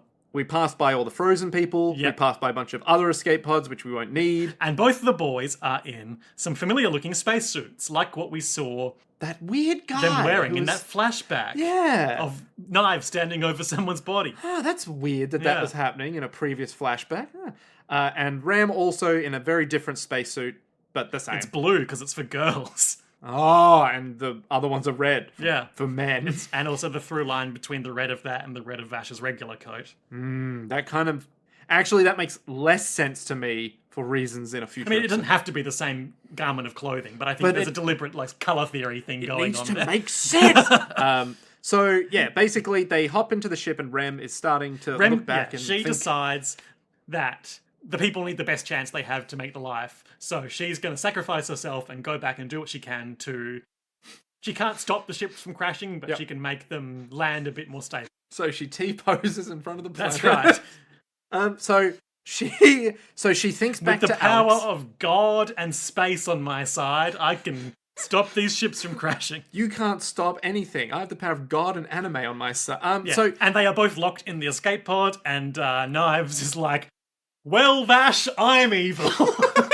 yeah, Rem is just like, take care of Knives, and then the door shuts, and Vash is like, Rem! Interesting dub sub diversion, I assume, because in the sub we get a shot of Rem moving her lips, eyes obscured, saying something to Vash. In the dub, that was vocalized, and I think that was her saying "take care of Knives" in that, Yeah, right? it's take care of Knives. Which she said and then- previously, and then don't worry, Vash. sure, Or right, something like right, that. yeah. But obviously, I love a good moving lips and don't hear anything shot. particularly when later you find out what they say, and Yeah. you're like, oh no, my god, she was using his CIA activation phrase. the born Vash identity. Anyway, Knives is like, wow, I was going to let her live because you liked her, but I guess she's just another useless human. You want to be evil with me, Vash? And Vash is like, what the fuck is wrong I'll with you? never be evil with you. And he's all, humans are just germs spreading across the universe. But don't worry, us plants are gonna live because right. this is the ship that has plants on it. That's And I've right. made sure this is the only one that lives. Oh no, but Rem fixed the plants. Well, the ships. Sorry, the ships. So the ships start engaging reverse thrusters, and that's how we wind up with people on this planet because some of them actually make it. A lot don't, but some do. We cut to 107 years later in July City, where it all went down. And we hear Rem's voice saying, "Take care of Vash over some red germaniums." That's right. I Wow, looked up botany. That's right. I looked up. What does a some red shit. Germanium symbolize? In plant theory. Hang on. No, determination. Determination. It's determination. I'll bet you it's determination. So, okay, if I pull up a picture of red germaniums, It's determination. this is the kind of flower, right? Fuck. It's a picture of Okie Doke. It's a goddamn picture of Okie Doke. I'm bringing it back. Oh Got a classic Patreon bit. Oh boy. Oh Nick, boy. you forgot to ask me a very important question at the start of this episode. Oh no, I'm asking at the end of the episode. Okay. Yeah. What does it symbolize? Well, hang on, I'm not going to read the AI overview, so I've got to keep As is your researching. right. Geranium, flower meaning, may represent friendship or wishes of good health. Oh, nice. Is that red germanium? Geranium. Gera- Neither gera- of us can say this. Is that a red Vashvavium? Yeah, bright red blooms against rich green foliage adorning window boxes and porch railings, blah blah blah. Okay, some of the most common meanings are folly or stupidity, Hey, that's me! gentility, Ugh. ingenuity, Oh. melancholy, Ooh. bridal favour, Uh-huh. unexpected meeting, expected meeting, Well, you can't have both of them. That's just meeting. preference, and true friendship. These are all traits of Vash the Stampede. Makes sense. Makes sense. Yeah. Yeah. Yeah. Yes, so he crosses his black gun and his white gun across his chest, just like in the OP, and he he's says, I'm gonna take care of him. And he walks into an office or some shit. As the next episode begins. Oh, is that the end? That's the end of that episode. Okay, right. He's like, oh, I'll take care of him. Dun, dun, That's dun, right, dun, and we dun. cut into the second episode, and we see Oh, hi, the Vash. full scene of what has been foreshadowed before, of Knives in like a white body armor suit. Space suit thing. And Vash, as we know him, more or less. His red coat. He's embraced the people. He's got his big red coat and his up hair. And Knives has said, in the past 100 years, you know, you've taken such damage from these humans. Their scars that they've dealt you will never regenerate. All evidence of the folly of human trash. And Vash is all, well, humans are living creatures. They deserve to live. And Knives is like, what the fuck is wrong with you, man? You're only more sentimental. Oh, yeah, that's right. He's like, the only thing guiding you... If the only thing over these 100 years that's grown is your sentimentalism... Yeah. And then he shoots his arm off. Yeah, he shoots him in the arm and it flies right off. He loses that black gun. And then Knives clicks his fingers and the angel arm gun happens. Yep. And Vash is like, what the fuck is this? And he's like, this is what we're capable of. Time to kill all humans, Vash! And faced with the impossible choice of firing his Death Star laser, Vash aims it directly at Knives and the scene fades away. So this is 100% a plant thing. So all Shooting the lasers. Shooting lasers and morphing body shit. Are you really going to shoot me again, Vash? Vash! And then he shoots and Yep, July and goes up in fade to flames. red, crumbling city. Yep. It's all horrible. And then Eric's wakes up in his bed. Our good friend Eric's. He's a tall man with long blonde hair and white round spectacles. And a dark past that no one knows about yet. And his good friend Lena is like, hey, Eric's, get up. I'm 12 years old. I'm like vaguely Millie-esque, but I'm my own character. No, sorry, Meryl-esque. She's her own I'm thing. vaguely Meryl. Yeah. Very, very vaguely. I've moved in with a sort of Meryl-like entity. Turns out Eric's has a type. Well, no, not like that. Turns out the A type for friends. Meryl types have a type. Yeah. And it's vagrants. And then Wolfwood gets off the bus into town. Hooray! Everyone cheers because our favourite character's back. And then the bus gets blown up. Yeah, all these other people like are crambling past him to get onto the bus. I got $100 here. Get me out of here. Yeah, this bus is gonna cost you. And the bus drives off and is exploded by a grenade. And Wolfwood walks into a saloon. All the cowboys aim guns at him. Classic. The most We've had a lot of Cowboy entering saloon scenes in this show where people have pointed guns at the people entering. But this is just wall-to-wall generic cowboys pointing generic six-shooters. And they're like, oh, it's just some random guy. Yeah. Just some guy with a huge cross across his back. Wolfwood's like, what the hell's going on here? Everyone seems really tense. Bandits have taken over this town and don't let anyone leave. You're stuck here forever. Haven't seen you before. I take it you just arrived. That's right. Well, you have my sympathy because you're never going to leave this town. What happened over there? This town has been completely taken over by bandits. And to make matters worse, they say that crazy fella Vash the Stampede is running the show. And they exposit that they're all headed by Vash the Stampede. Oh my god. Who we haven't seen yet, but we can only assume Vash has turned fully evil. Yeah. Yeah. That's the only That's the assumption we can only make. thing that we can possibly He's think of. succumbed to the nihilism of destruction. Exactly. And then... Oh, great line and great shot. He's like, the sheriff went out to negotiate with the bandits. And he came back with enough lead in him to double his weight. Or I think he doubled his weight in lead. And there's a shot of two hands bound, covered in bruises and scratches, and a shot up sheriff's star. Just lying That's next to him. cinema. It's so good. Good shots in Trigun. This is like a spider's web. Once you walk in here, you're done for good. Oh no, the butterflies. So... Yeah, true. Yeah. So then... It's all connected. Wolfwood orders a The sandwich. Bible. The Bible? Wolfwood orders a big, delicious sandwich. Which he doesn't get to finish. But delicious exposition of the growing legend of Vash the Stampede. Like, ever growing. We don't know how much time has passed between August and this. Probably a few months. But it's enough time for Vash to become known across the planet as the man who incinerated 2 of the 7 cities, designated as mankind's first localized act of God. Some say he even put that hole in the moon. Vash the Stampede. He's a cool guy. And there's like this pretty cool shot of him like looking like Alucard from Helsing. I was going to say like Spawn. On this ruined structure, glowing glints of his yellow glasses, silhouetted against the sinister purple night sky. Yep, and his gun. One thing I fucking love about this, right? And this is like a classic shot, is the coat is over there. To the left of him. To the left of him. And it's like blowing in the wind. But then the gun protrudes from the arm just past the coat. Yeah. So you know that he's like... he's packing. Exactly. So he's like, I'm ready when you are. So good. I've got some issues with this show in terms of the episode economy versus how much we learn about Vash and how long it takes. Yeah. But I genuinely like the way they are continuing to emphasize the monster reputation of Vash. Yeah. Like, it doesn't just become a thing that is used for his introduction and then falls by the wayside because he's a little dickhead. Turns out it's core to the premise Yeah. of the show's themes. Yes. I was thinking about this between episodes. I like it in a sort of like meta viewer sense as well, because this is what I came into the show with, where you see 2 decades of people posting cool Vash the Stampede, red coat, yellow glasses. You're like, oh, he's going to be such like a generic cool guy or whatever. Yeah. You see him in the show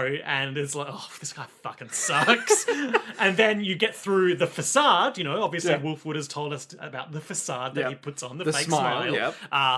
To a guy who was really just doing his best. And he's like, genuinely... Yeah.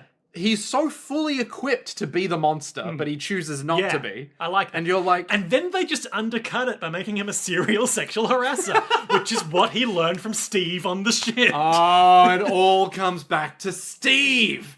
Which, is Steve Judas? No. Is Steve one of the other apostles? I'm not equipped to get into... Oh, they're all one that of the... deep into the They're Bible. all one of the 7 deadly sins. That's and right. Steve is all of them. Yeah. And the rest of them are also there. They're just sort of like, we're actually just sort of here, and they're like, Steve, can you stop... Steve's our sin eater. Can you stop murdering, envying, slothing? Yeah. The bus blows up. Wolfwood's like, huh. And then everyone points their guns at the door again, because I just love all these cowboys sitting in their bar, drinking their drinks, and every time the door opens, they all go... I would love... how sometimes in a Wild West movie they do that trope where it's like they all point I would love in a Wild West movie if they point the gun and just actually shot whoever came in. It'd be like, problem solved. You could do that in like, obviously they couldn't make blazing saddles in this day and age because they already made it. Yeah. It's like, oh, it's the same movie. Yeah, it's the same. I mean, they did that with The Naked Gun, right? Yeah, but The Naked Gun... Anyway, getting sidetracked. Yeah. I would love to do a comedy western where that happens, and then over the course of the scene, there's just like a growing pile of bodies in the background. Oh, that'd be so good. So, who should be at the saloon door? Why, it's Eric's. And Lena! He's got her in a headlock as all of the guns thumbs. are being pointed at them. And Lena's like, what are you pointing all these guns at me for? And she's getting angry. She looks like Meryl. She acts like Meryl. And then something strange happens. There's an exchange of dialogue. Yep. She comes into the bar, full of sound and fury. I'm sorry, bartender. Will you hire me? And Vash is like, Eric's is like, she doesn't know when to quit. She's always causing a ruckus. Yeah, she needs someplace to hide because she's gotten on Vash's bad side. Yeah, the big guy. The big guy. That pedophile had it coming to him. I mean, he fondled her butt a little. Was wondering if you could hide me somewhere. What'd you do this time? She doesn't know when to quit. He was just having some harmless fun, that's all. The guy's a pedophile. He deserved a good thump. Not really. All he did was grab her rear end. Vash the pedophile defender has logged on. Yeah. The bad guy of the episode has molested a 12-year-old, and Vash is coming to his defense. And I turned to Nick and I said, anime original line? And I was like, look, probably. Okay, so here's my defending the defender rationale here. I reckon this is not Vash being all like, well, you know, like, the 12-year-old isn't that bad. I reckon this is Vash being like, well, you know, let's not escalate the situation. Sure, that would be consistent with Vash. But, like, in a terrible... Like, you know, it's just a little fondle. It's like, Vash, sometimes you gotta, Chief. Vash, sometimes you gotta do something. Yeah. It's like, you gotta know when to draw the line, Vash. Yeah, maybe that'll be all of it takes for good men to try. Sorry, no, that's completely backwards. All it takes for evil to triumph is for Vash the Stampede to do nothing, which he does a lot. We should talk about Eric's outfit because. He's in disguise, essentially. He's got hair of the main girl from Love Hina, the 90s pervert rom-com anime. So, like, shoulder-length hair. With a center part and bangs. Ah, you're right. Okay, I see it now. He's got glasses. White spectacles, not sunglasses. Sorry, eyeglasses. Yep, and he's got scraggly facial hair. Yep, he's got a white shirt. Like a classic Wild West shirt. Held up by suspenders and tan pants. And just as a sidebar, Lena is dressed like Han Solo, but in bright red knee-high boots. And jeans. Yeah. Now, do you reckon, red boots, red coat, red geraniums, rem, one letter away from red. That's right. What's going on here? Do you think there's something to it, Liam? And she... Unexpected meeting? Sure, she is like the... repressed sense of dynamism that he is casting aside to assume the Eric's persona. Dynamism? What is dynamism? Being a functional entity in terms of driving the plot forward. Sure. What if it wasn't that, though? Why not?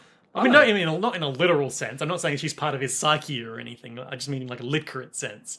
Are you sure not in a literal sense? Yeah. Okay. Because she still exists at the end of the episode when he's Vash the Stampede again. Oh, you're talking about Lena. Yeah. Okay. Not Rem. Because as we know, Vash is just Rem. It's just an extension of her being. Yeah, exactly. It's like literally just, I can't emphasize this enough. So they're having this conversation, and Wolfwood is just at the bar with his big cross, and he's like, yeah, that's Vash the Stampede. So the bartender is all like, well, I can't hide you here. And Lena's like, come on. And then the bartender's like, wait, hang on. Did you say Vash the Stampede? Yeah. Then the bar explodes because... So we've had a lot of Lord Humonguses in this show. And Big, fat lad. There's a guy. He's shaped like an egg. Yeah, I'll pay that. Yep. He's a big, round boy. Yeah.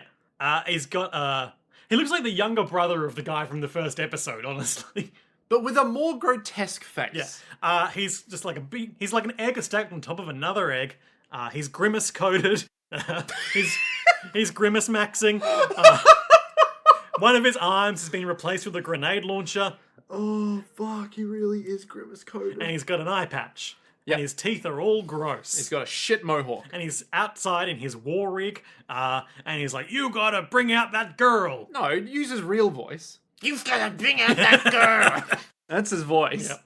And The girl who kicked me in the face. He's all like, I want that stupid little bitch out here that kicked me in the face. All right, where's the little girl who struck my face with her heel? She's got a price to pay and I'm here to collect. That heel looks more like a whole footprint. Quiet, you! I could see why he's upset. It does ruin his boyish good looks. he counts down from He's 3. like, this 'cause he's guy gonna- that I've got in a headlock said he saw her go into the bar, and he better be telling the truth or I'll kill him for wasting my time. You got 3 seconds. And then he counts down, and then, of all people, Eric's walks out. That's weird. That quiet man who lives with Lena. Yeah. What's that about? He's very quiet and non-determined for anything. Yeah, and he walks out, hands raised. Come on, can't we just figure this out, fellas? I'll even get down and do a Japanese bow. And then our boy Fat Man shoots a big bomb next to Eric's. Fires, and cool shot of like the explosion blowing his long hair as he is Arms up. unflinching, and then he just goes. Just a real like. It's good gear. It's good gear. He gets down on his knees, head on the ground, begging for just let this go, man.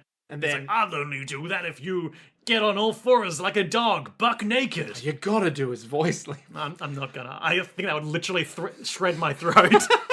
You gotta learn how to do his voice, which then lends into death metal vocals because they're the same jowls. But why would I want that? So then you can do his voice. Oh, I see. So you can be all like, I'm the worst man alive. Yeah, I'm just like the bad guy from the first episode, but I'm also a pedophile. That makes me worse. Everyone's shouting, Eric's, you don't have to do this. No, your pride. And then you know what Eric's does? He gets undressed, and we see the Vash the Stampede donked up body. Oh my god, that's him. I'd recognize those scars from anywhere. Even the fully exposed robot arm, just like he didn't have in that one episode where he was making eggs. Yeah, still confusing sometimes. Yeah, And so he Wolfwood- plays like a dog, and Wolfwood is like, that's Vash the Stampede. Puts a hand on Lena's head, is all like, don't worry, kid. It's just how the way life goes sometimes. And the villain is going to blow him away anyway, because that's how bad he is. But then he looks over Vash's shoulder and sees Wolfwood peering over the top of his sunglasses, like, hey man, you best watch yourself. I'll kill you. Yeah. And he's like, let's get out of here. That's the voice we know and love. So they drive off. Eric's is very much naked, and he's all like, I did it! And then they shoot Eric's in the back as they're leaving. They take him to the hospital. Long story short, they fix him up, and all the Well, that's the thing. They don't fix him up. Turns out he's completely unharmed. Is he? Yeah. They don't know if the bullet's still in him or not, but there's nothing there. Oh, he okay. dodged every one of them. I missed that completely. That's cool. All the cowboys are like, wow, he's alive, but he threw away his pride. I could never do that. And Wolfwood is like, you guys shut the fuck up. That's a great man in there. His name is Eric's. He barked like a dog and he saved your life. And then the grandmother to Lena. It's like, I'm going to kill those guys. And then they're like, please don't Please do don't that. do it, You're Granny. really old. You're all cowards. Are any of you going to do it instead? I didn't think so. I don't know who this legendary gunman thinks he is, but what in the hell gives him the right to steal what precious little family I have left? Damn him, anyway! Hey, easy there. Now don't go doing that. You won't last 2 seconds against him, don't you understand? Oh, let me go! All right, how about you going to my place? See? You're all a bunch of cowards, you weak young whippersnappers have no right to order me around. You're gonna get yourself killed, you stupid old bat! Oh, shut your mouth! Grandma, don't say that! And then Lena leaves with her, leaving the doctors and Wolfwood. And then the doctor's like, oh, hey, Wolfwood, you're here. I didn't know who you are. Wolfwood is like, get out of the way. Punches Vash in the face. And the doctor's like, what the fuck are you doing? That's my patient. I really wish there was a way I could drop an image into this episode. You can drop the sound effect. So one of the best gifts known to man, Wolfwood is like, look down and see. He's totally fine. And then we get a beautiful moment of a beautiful looking face, half covered by a blanket and a hand coming up on the side, being like, Snap out of it! What the hell are you doing to him? He needed it. Doctor, look at that! Oh my gosh! Hey! What an amazing recovery. hey, Doc. He's like glistening, and his eyes are full of stars, and his little cartoony hand is just going, whoop. Was there a slide whistle sound? No, but look, there could be. There should be. It's so good. So quite literally, anytime I'm like really, really tired or going to bed or anything, I will just send this as a gift to people. They're like, I'm out. It's really good. It's so good. Or like you're trying to hide something. It really took me by surprise. It's so good. Oh. So they talk. They have a man-to-man. Wolfwood's all like, what are you doing? I've been looking Harvey, for buddy? you. I found you. Come on. And he's all like, I could have destroyed the planet with that gun. He talks about he doesn't really remember what all happened, but he knows that it was him. And there's flashes back to the last episode of like Legato superimposed over him. And He's the got explosion. He's got some fragments, but then he left. He's got this deep sense of pain in his body and his mind, and he knows it was him that did it. Yeah. So he's discarded his identity, at least for a little while, to just have an easy life. But it's never easy when he's Vash the Stampede, because trouble follows him wherever he goes. Blood and gun smoke. That's his life now. And Wolfwood's like, I came to take you away because I need your help. I don't know where we're going for sure, but come on, man. I just need you to skedaddle, please. And he puts the gun down on the bed sheets, symbolically thrusting his old life back upon him. Now, listen, you heard about a guy named Frank Marlin? He fixed this gun right up. I mentioned your name. And I turned to you and I said, but Frank Marlin never got his name because Vash threw up. And then Vash looks out the window and is all like, I don't want to do this. And as Wolfwood is leaving, he's like, hey, can I just quickly tell you something about a little place near Augusta called Cornelia, which is a little town. They sent some guys in there, and there was no one there. There was a brief flashback between these shots of Lena finding Vash in an alley, all donked up, and her grandmother nursing him back to health. Yeah. And then the funniest shot of the episode, second funniest shot of the episode, of a sinister cowboy outside their window, just with a gun. Yeah, JPEG sliding out of the window frame. And he's like, that could also have a slide whistle. Oh, 100%. Yeah, so Wolfwood is like, there's a small town just south of Augusta or something? Sure. Named Cornelia. Caucasus. Sorry. It's south of Cornelia. It's in called southern Caucasus. Cornelia. It's in southern Cornelia. It's a town called Caucasus. 6 months ago. The whole town just unclear vis-a-vis 6 months ago how long after or before Augusta that was. Yeah. We don't know for sure how long Vash has been here. We know that... You mean Eric's? We know that... Liam quite visibly turned around. I'm going to pretend that didn't happen. We know that Vash is at least at like 120 years old. Yeah. No, because how long was it since... 107 years. No, it was 107 years since they landed and July. Yep. And how long ago did that woman in that one episode in Lost July say July City was? Was that like 30 years ago? It was, I think, 15. She became an adult at least. Was it 15 years or was it 30 years? I can't remember. Anyway, I think Vash is at least like 140, 150 years old. Yeah. Well, no, it's... Oh, no, he would be, wouldn't it? Because that's when July happened. Yeah. Yeah, so he's like 140 years old. Yeah. So we don't know how long has passed since August and now, but it's long enough that the other people of the previous episode's generation are still actively adventuring. So it hasn't been like another century or anything. No. But it's been an unknown amount of time. Yeah. I'm pretty sure there is also a time skip in the manga where Vash's hair goes from blonde to black. Oh, okay. And I think it's because of when he does this moment, his hair turns black. Oh. Because he's like, he's doing... Then how are we going to differentiate him from Wolfwood? Shock horror, we're not, really. Wolfwood dies? Well, I don't know. I could imagine them. Like, I haven't read the Witcher books, so I could be mistaken on this. But it's my understanding that in those, it's told over Geralt's lifespan, which is obviously much longer than the lifespan of non-Witcher people. So people like Dandelion age up and out of the story, is that right? Yeah, sort of.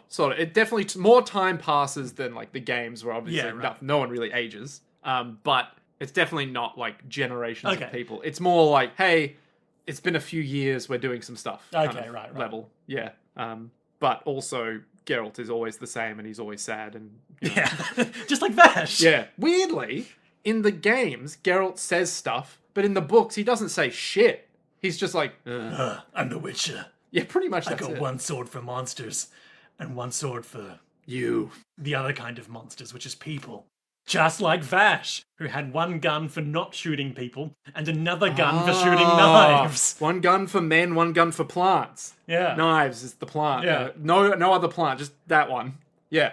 Oh, look, and then he shot off the arm, so now he can't be killed. Yeah. Yeah. Knives is pretty smart when you think about it, you know? He saw the black gun, aimed at that first. Anyway, everyone's disappeared from this town. Yeah. And they sent in a bunch of cowboys to go and figure out what happened. And the only thing left is a bit of red on a wall. So they say a man's name painted on the monument in the town square. And that name was Knives. And I'm just like, why would you assume that's a man's name? Well, who's telling the story? Nicholas Wolfwood. He knows who Knives Vermilion is. I'm tapping my nose as hard as I can so the mic picks it up, but I'm fully aware it probably won't. Yeah, you might give yourself a blood nose. No. I just feel like if you saw the word knives written on red paint on... You'd think, damn, is there a bargain on right now? You would not assume that is a man's name. No. You would be like, oh, what does that mean? Knives? Like, we're stabbing you for revenge or something? You'd expect Will Ferrell and Ryan Gosling to walk out on stage and be like, knife guys! That's right. Yeah. And Vash... That's a deep reference. Yeah, I get it, though. Vash, I think you explained that to me on this podcast like Oh, a decade 100%. ago. 100%. Vash grapples with the weight of his destiny. It doesn't seem to matter how far I travel. My destiny is always followed by blood and gun smoke. The result is the same every time. Mountains of death and debris. He looks at his gun and he starts crying because he doesn't want to be that guy. And he keeps getting flashbacks to literally last episode where it's like, take care of Knives. He's like, I can't do it. Then we hear ruckus downstairs because the grandma wants the gun because the pedophile bandits have kidnapped Lena. And so Vash in... Duty calls. He refused the call, Wolfwood left, but then he heard the ruckus and he simply must go be a hero again. Because inaction doesn't solve anything. And he's very sad and he's like, I was really fond of my little life here. And Wolfwood's like, yep, well, sucks to be you. Look, them's the breaks. Yep. You know, I was kind of fond of my new life here. I really hate to leave. Sorry, them's the breaks. Someone's got to get tough around here or those maniacs are going to destroy this town.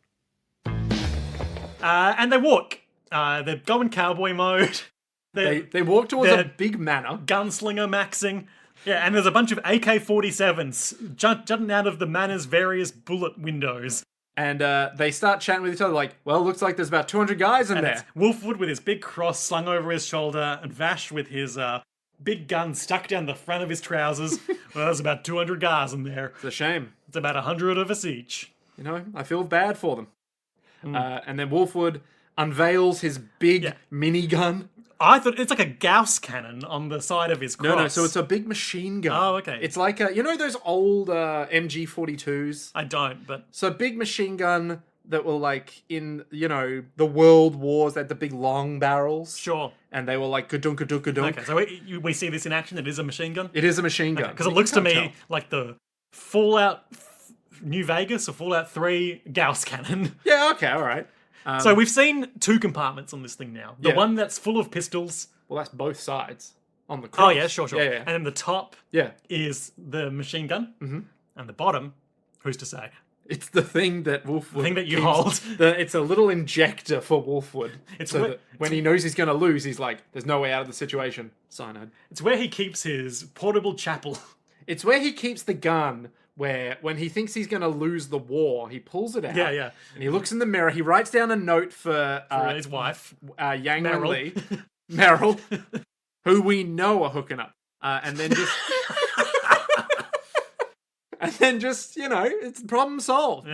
Boom. So anyway, Vash immediately is like, don't kill them. You're sounding more and more like your old self there, old friend. They smile and they off-screen beat up all the bad guys. Yep. They look cool while doing it. It's a good sequence. And then we hard cut to Vash getting a haircut. That's right, symbolism. References to previous scenes. So there's a few things going on there. Obviously, it's a reference to the Rem haircut, and it is reassuming the identity of Vash the Stampede, because he's getting the iconic hair back. Yep. And also, like... He's not quite there yet. The act of getting a haircut in general is about, like... discarding Rebirth. past trauma and rebirth, as you say. Which we know from Max Payne 3, when he's trying to take control of his life, and the only way he can is by shaving his head. We know from every time after a breakup you give yourself bangs. Oh no! And Lena is cutting his hair, and she's sad to see him go, but they understand this was bound to happen eventually. Yep. We get and the old lady is sitting in the doorway in front of the house with the haircut happening outside, and she has on her lap the cat. I don't even need to ask you anymore. And the other time the cat was in this episode was in the opening and the ending. The opening? The OP and the ED. Oh, okay, alright. That's actually not the correct answer, but sure. He was in the saloon, Liam. He was in the saloon. No, he wasn't. Being pet by a lad. Is that true? Now you're Because that completely torpedoes the thing I was going to say. Hang on, let me double check. I'm pretty sure it's either this because I was going to make the case that the cat only exists when Vash the Stampede is Vash the Stampede, and he was not Vash the Stampede for the majority of this episode. Huh. No, the cat definitely exists. Well, that was a bright idea I had, even if it's wrong. Yeah, so shock horror. There's actually no images of the cat for this episode. I guess I'll have to go back through my photo notes quickly. God damn, okay. But that's fine. I'm pretty sure the cat's in the saloon as well. Pretty sure. He's being pet by one of the guys. Or maybe it's on the ship in the last episode I'm thinking of. Someone has the cat, and he's just like... I didn't see it. Maybe it was Joey. Who knows? Fucking Joey, though. It's perfectly possible I just missed it. Maybe. Are you thinking of the episode where Wolfwood was playing chess with that guy? No. I saw it earlier today, and I was like, ooh, there's the cat. You're not thinking of when the grandma was petting it? No, because that was a different petting. It was just chill, like there. But there's a lot of petting happening this episode. It's an Americanism, and I don't care for it. There's a lot of grooming happening this episode. Lena, Rem, Vash. Yep. Wolfwood Vash.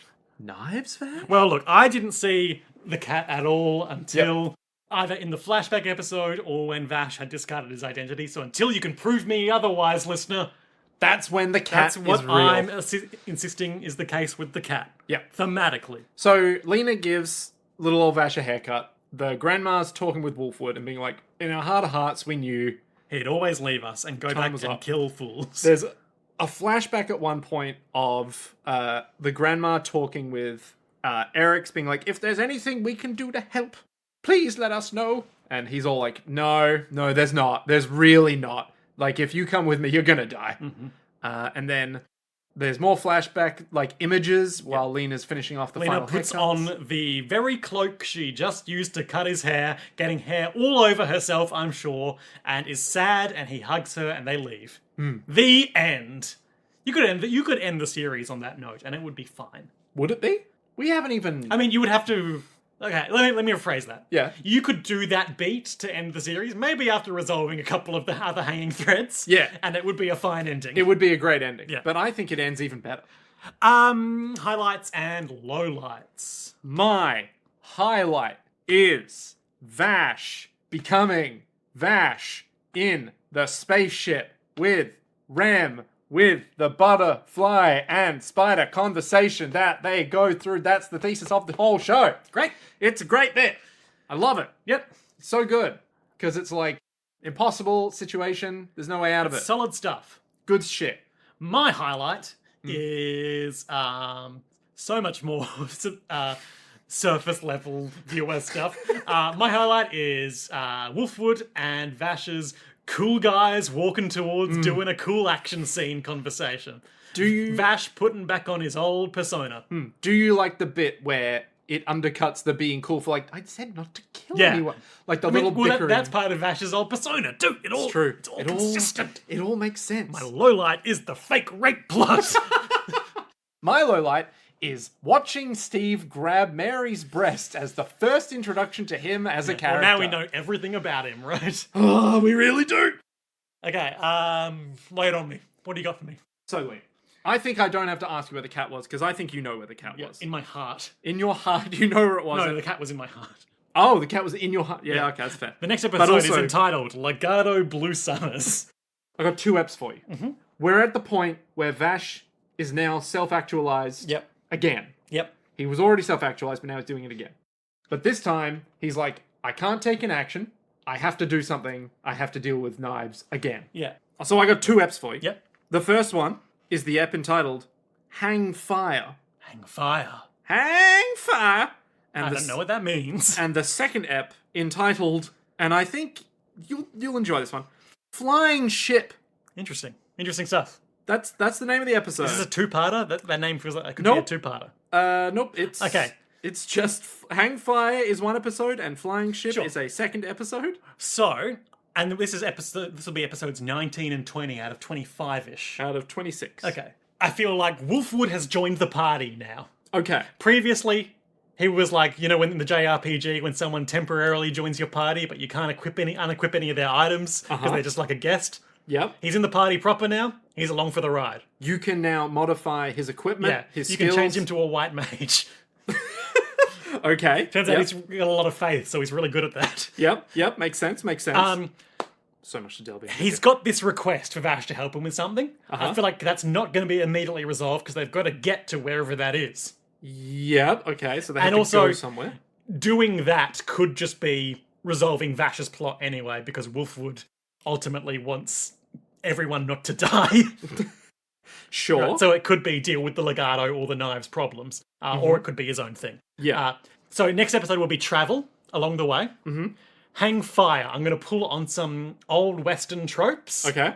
They're going to find Meryl and Millie about to be hung by the neck by bandits. But why? And they're going to have to shoot the rope out to stop them from hanging. Okay. Yeah. Just like in The Good, the Bad, and the Ugly. Yeah. I'm with you.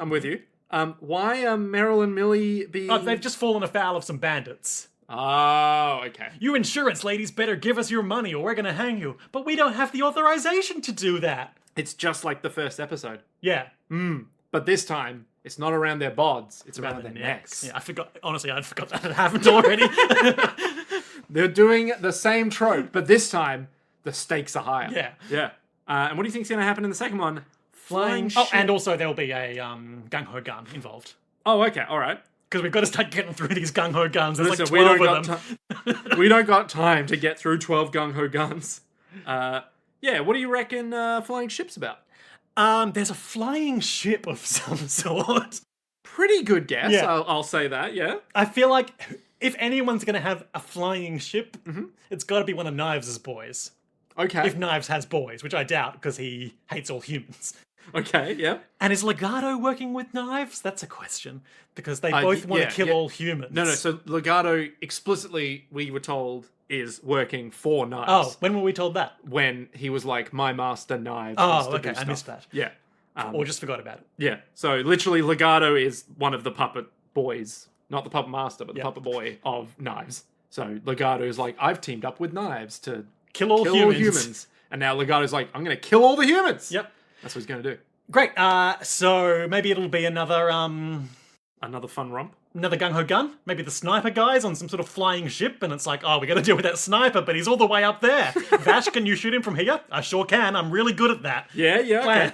Okay, nice. And Meryl's like, Vash, what happened to you? You went away so far, but now you're back, and you seem exactly the same somehow. So do you think that Meryl and Millie... They can't have just left the show, right? Like, I know it's like, I could see it being a move where it's like, we've got to move towards Endgame, and so we will, like, you know, in Cowboy Bebop, when some of the characters start leaving the show so we can focus in on, when we focus in on Spike resolving his whole thing with Vicious. I could see them doing that and just like having the insurance girls leave the show. Yeah. But I would be really disappointed if that's the case. Yeah. Okay. Oh, I forgot to talk about why I thought her name should be Savior Rem. Well, we've been going for an hour and 40 minutes, so you can do that next time. Yeah, easy. Is it just because of all the Bible stuff? Well, partially that, but also because she literally saved everyone from the ships. Yeah. Cool, okay. We got that on the record. Yeah. Any other questions you have for me? Why do you think Meryl and Millie will not be in the next 2 episodes? I said they were. Oh, okay, never mind. I just said I could imagine them doing that, but I hope they don't. Yeah. Do you think that, or do you think they've gone rogue? Because they've gone rogue because they were officially recalled by the Bernardelli Insurance Society. That they were, but they care about Vash as a person now. And they've got all those derringers. They gotta use them. Use them or lose them, or you can't write them off. Exactly. Do you think that? Fascinating that, and I wanted to say this earlier, but it stuck in my mind. They've recreated society, ground up from scratch, and somehow come back to the insurance industry. Look, insurance has to exist in one way or another in every age. Do you think that Vash, having now accepted, hey, I have to do something. Yeah. I've got to do something to the knives. Do you think he's going to act very differently from how he has before? No. Okay. He's not, he's not going to he's still not going to kill people. Yep. Because that is his whole thing. Yeah. Like Jesus, he's going to forgive knives, thereby philosophically destroying him. Interesting. Okay. No, Vash, you've got to be like me, no! And he'll fall into like a dimensional hole or something. Just shoot my arm off like you, I want to be cool. Yeah. Yeah, okay. And Vash is going to be like Black Knighted, like in Monty Python. Like, no, I'll never shoot you. Okay. How do you think... He's going to end up using that gun again in this show, though. Yeah, well, he has to. The angel gun, I mean. Oh, okay. That's going to happen again at some point. Okay. Maybe he'll fight knives in space or something. Well, it has to be like a Jesus off, right? That's right. Yeah. Jesus tears off his suit to reveal his big Yakuza back tattoo. Of God. Man, so in the manga, not really a spoiler, but you know how I was saying the plants are much more of a thing? Yeah. So I'm pretty sure in the anime you've now basically seen everything there is to see in terms of like weird body stuff. Okay. But in the manga, for some reason, this is one of the bits that really veers off from the anime. They focus less on the whole like pacifism bit and focus more on the plants. Yeah, I feel like I've seen a manga image of Vash as like a big tree guy. Yeah, it really just sort of loses its mind at some point. But there's a bunch of shit that it just goes with that it's like, yeah, you don't need that to Have really... a good story. Yeah, the whole message is like pacifism. Getting lost in the source a little. Yeah, pretty much. So I'm glad that we're not going to see more of that. But do you have any feedback or notes about my predictions? Look, I think the interview's gone well, but we'll have to look into whether the position's a good fit. Sure. If we think the podcast culturally, if we think the podcast is going well, then we'll bring you back. I didn't even get to debut my new bullying bit this week. I've ticked that off the list. Did not debut. Okay, that's fine. That's great. That's good feedback to get. Look, I'll call you. You don't have to worry about All right. Well, until you call me. Wait, new bully? Wait, hang on a minute. What do you mean new bully? We'll find out all about that and more next time on JoJo's World. But until then, to be continued.